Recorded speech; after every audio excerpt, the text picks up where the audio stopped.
Legend begins. Legend begins.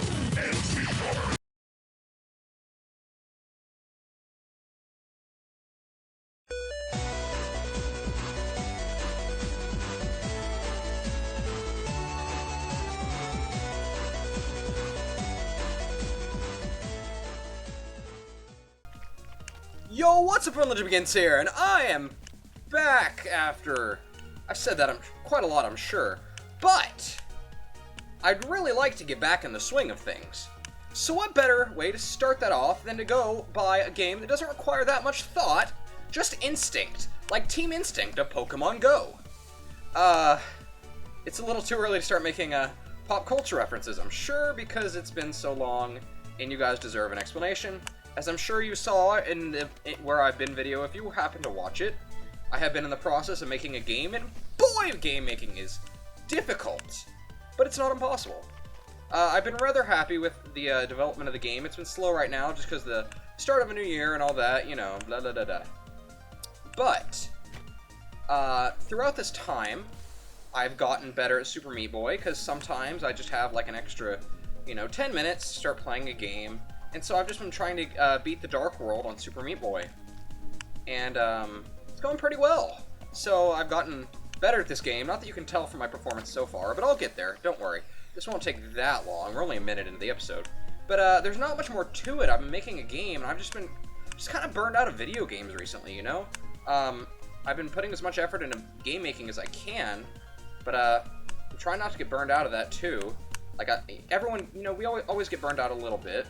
Oh boy, that was close. But I mean, you gotta learn how to persevere. And so I'm just setting goals. Oh, I remember my strategy. But I'll show you the map eventually.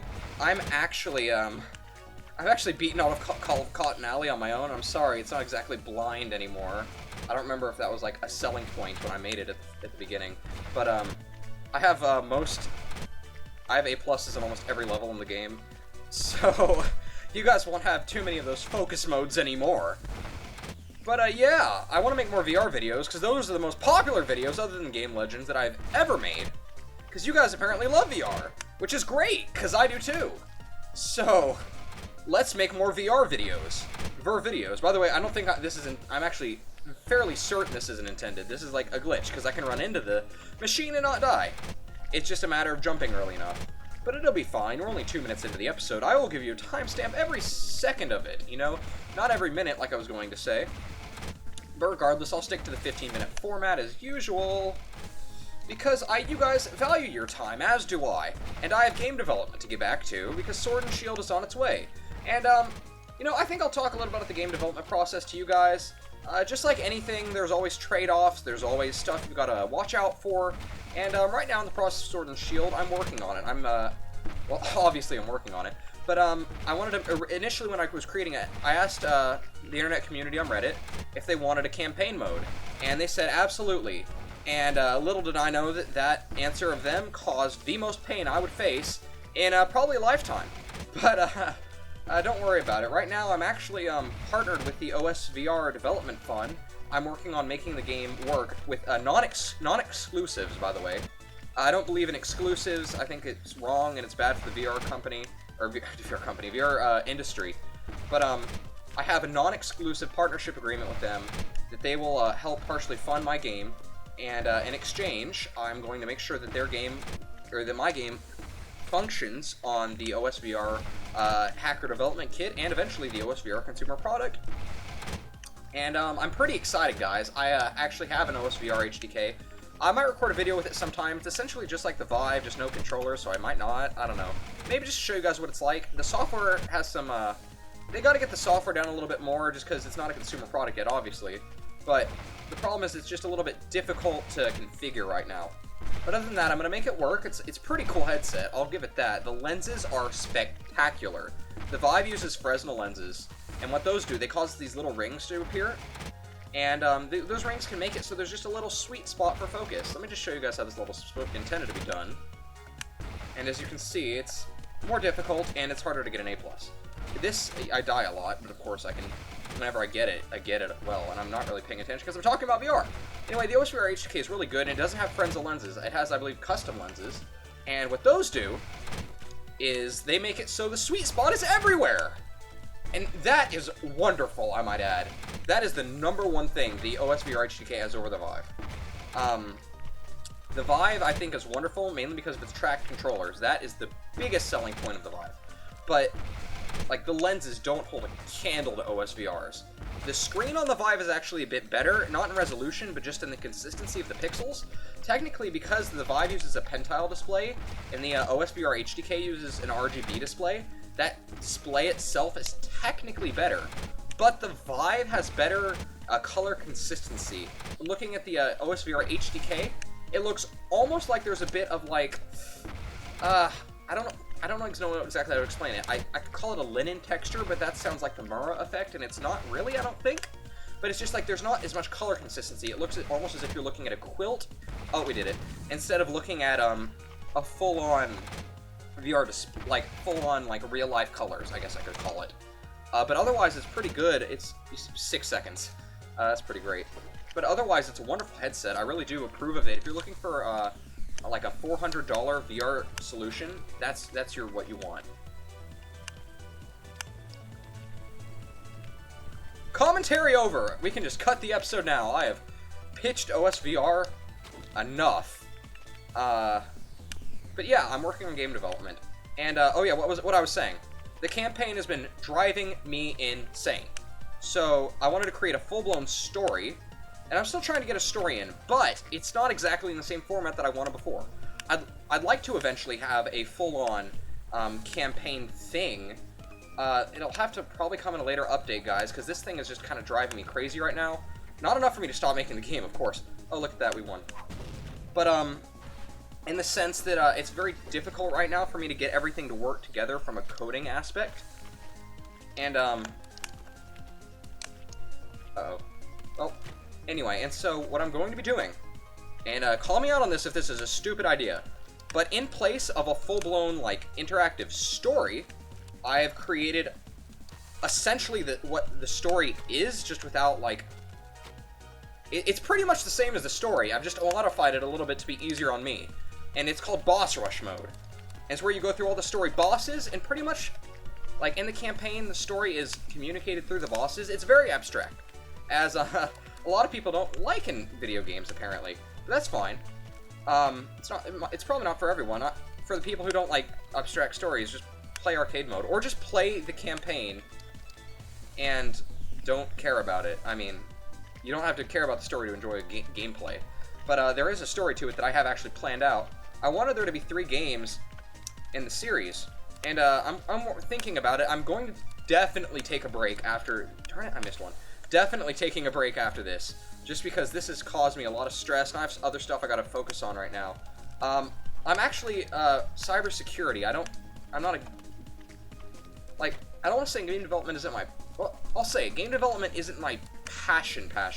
Right now, it's what I'm doing, and I really enjoyed it. But I don't think that that's where I'm meant to be in the end.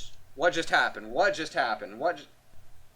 Guys, everything messed up, and I'm stuck now, and I'm sad, because I had it all the way to the end. Anyway, what was I saying? Game development, it's not my final passion. I'm enjoying it. That's what this season of my life is for. It's for developing a game. But in the end, like, I put over 6 months of work into it, and it's a lot of effort. And I guess, like, it's just... there are a lot of fears that come with game development. You can't just, like, do stuff and know it'll sell well just because you don't.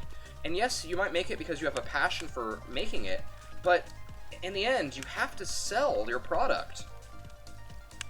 But, it's been a stressful occurrence, and, I'm just working towards the cybersecurity industry more than the game development industry in the end. That's, like, what I said. That's what this is for right now in my life, is game development.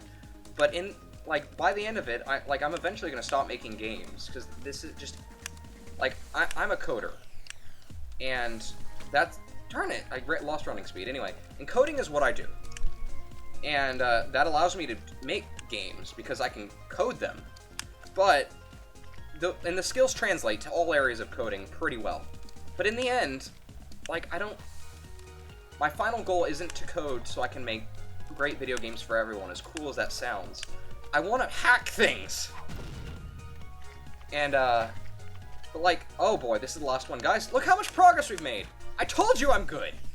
But, and we're only 9 minutes into the episode, another timestamp, what? Anyway, but my passion is really for cybersecurity. I want to make the world safer, and I want to change the world through means of breaking and entering. But it's like, I don't want to necessarily, like, I'm not that creative of a person. I do functional programming. That's my life. And game development is creative programming, and I can do it. Like, I've spent a lot of time doing it, but it's not the end result of my life. I hope you guys understand that, but know that I'm putting every effort into making this game as fun as possible. It's just when you're a game developer, there are a lot of fears that go into it, from selling well to the game just, you're worried about it being fun. And that's the point I'm at right now. I put so much time and effort into it. I want to make sure it's enjoyable for the masses, and I won't release it until I feel that it has as much fun as the price warrants. And I'm trying to make it as cheap as possible, guys. I promised the consumers when I first started developing the game, I would not make it cost more than $5. And that's still the final goal. It's a promise. I'm not going to violate my promises. It's going to be a $5 game, and I'm going to give you guys, this is going to sound dumb, but a $5 experience. And the thing is, in this day and age of Steam sales, it's so difficult to get, like, oh no, that's not what I want to say. It's easy to get a good experience for such a cheap price that it's hard to, like, make a living with it, just because there's so much competition, and, like, the free market has made it so good for the consumer, and that's what I love. I am so pro-consumer that it's because I am a consumer. I like video games. Like, YouTube is my hobby, like, I play video games, and you guys watch me play video games. And even if I don't have 15,000 people watching me, that's fine. Oh, guys, it feels good to be Legend Begins. I have not been able to have this outlet for so long just to discuss things. And I feel like it's important to have that kind of outlet. This is my creative outlet, guys. Like, I don't have that much creativity in me in terms of, like, art and stuff. But this is what I do for you guys just because I love it. And I forgot how much I loved it, really. And not enough to, like, make me stop doing it, because, like, I'm gonna be entirely honest with you guys and everything. I will never lie to you. I contemplated stopping doing YouTube just because of the chunk of time it takes out of my life. And then I thought to myself, what would I be losing if I stopped doing YouTube? And I realized I'd be losing you guys, and I'd be losing this. And even if it's a time commitment, even if I can't do it every single day, it's worth it, just because I really love it. So even if I never I'm never going to be a career YouTuber. I'm just going to state that flat out. I don't even know if career YouTubing is necessarily sustainable. And even if it is, that's just not what I live for. But I do want to do it for you guys. I really enjoy it. And I mean, they say nothing lasts forever, but I just don't know when I would stop, is the thing. I get really attached to things like this, and I love doing it. And I don't really give myself an out on anything if I don't want to keep doing it anymore. But a lot of the time, I don't want to stop doing it. Like, does that make sense? And so, but the problem is, I guess there always comes a time when you think you need to stop, or when you should stop. Like, if I'm 40 or something and making YouTube videos, does anyone want to watch it? I don't know. So, you know, that's it. I just don't know what the future holds. But for the present time, guys, I'm not giving up on you. I'm going to be here for you, because I love this, and I love YouTube. Like, even with the things that Google might have messed up for the past 2 years, any dumb mistakes that might have been made, even in popularity, how it's become almost a monopoly for larger channels. I mean, I'm with you guys. I'm a small channel. I don't care. I just enjoy the people who enjoy me. And it feels like I hear all the time that, like, people, man, it feels like I'm, you know, friends with whoever I listen to, or whatever. It feels like we actually have, like, a bond, even though you've never spoken to them. And then I'll hear the actual content creator saying, yeah, people say that, but it's not actually, like, I never feel that kind of bond, just because it's like, I don't know any of them. But, like, for me, I feel like I have a bond with you guys. I feel like we have our own little neat community. Just because, like, all I need to see, even if, like, I don't get really any comments, and I don't mind. I see a view counter going up, and those views aren't me. And on the rare occasion, I'll get a video with 500, like, maybe, I'll get thousands of views at times. I think I have one with 40,000 views, my SAO Utils project that I really need to update.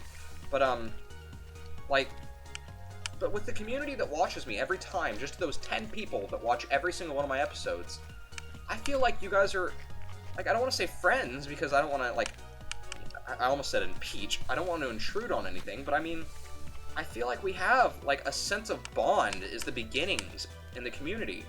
And I really love that, guys. I hope I haven't gotten too much serious talk with you guys in this episode, but I've laid out my heart for you guys today, and it's just, that's exactly what I feel.